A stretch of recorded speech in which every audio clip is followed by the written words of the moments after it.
Verilən suallardan biri budur ki, mənim övladım çox yalan danışır, yalançılığa meyillidir, mən nə edim, irsi olaraqmı keçir bu yalan danışmaq? Mən sadəcə indiyə qədər müşahidə etdiklərim, təcrübə etdiklərim əsasında onu deyə bilərəm ki, bir uşağın yalan danışması mütləq ki, onun ətrafından, ailə mühitindən asılı olur. Əgər övladınız yalan danışırsa, dönüb bir ailə mühitinə, ailədə uşağa qarşı münasibətə baxmaq lazımdır. Yuxarı yaşdadırsa, biraz da məktəb mühiti, yəni onun daha çox olduğu mühitlərə nəzər yetirmək lazımdır ki, bu uşaq nəyə görə yalan danışır.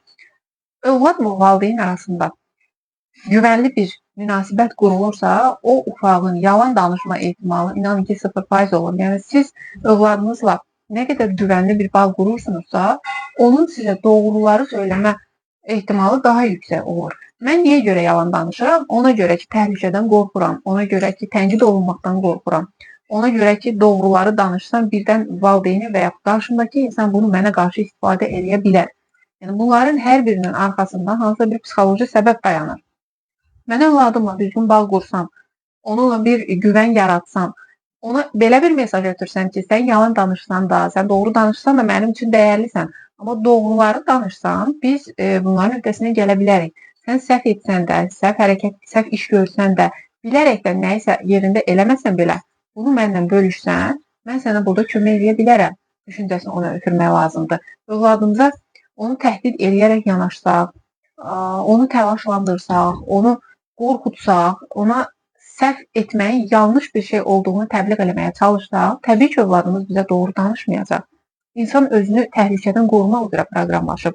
Mən övladıma belə bir mesaj ötürsəm ki, sən səhv eləsən, çox pis bir şey baş verə bilər. Sən səhv eləsən, mən səni qəbul eləməyə də bilərəm. Sevgim sənə qarşı azalar, diqqətim azalar. Bu mesajı ötürdüyümüz təqdirdə uşaqlar səhv eləyən zaman onu bizə deməkdən çəkinirlər.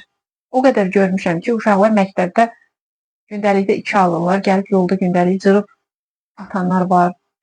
Qiyməti 2 yox 5 eləyənlər var.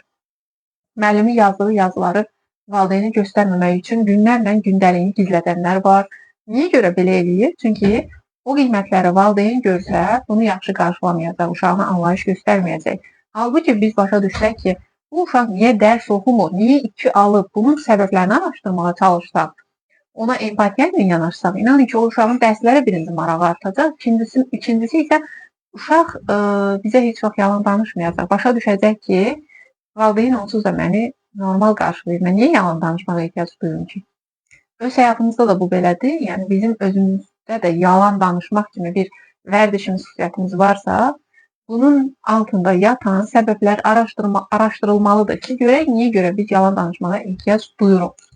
Belə əlavə uşaq psixologiyasına bağlı hansısa sualınız varsa, aşağıda qeyd edin və yaxud da Instagram hesabına keçərək bildirə bilərsiniz.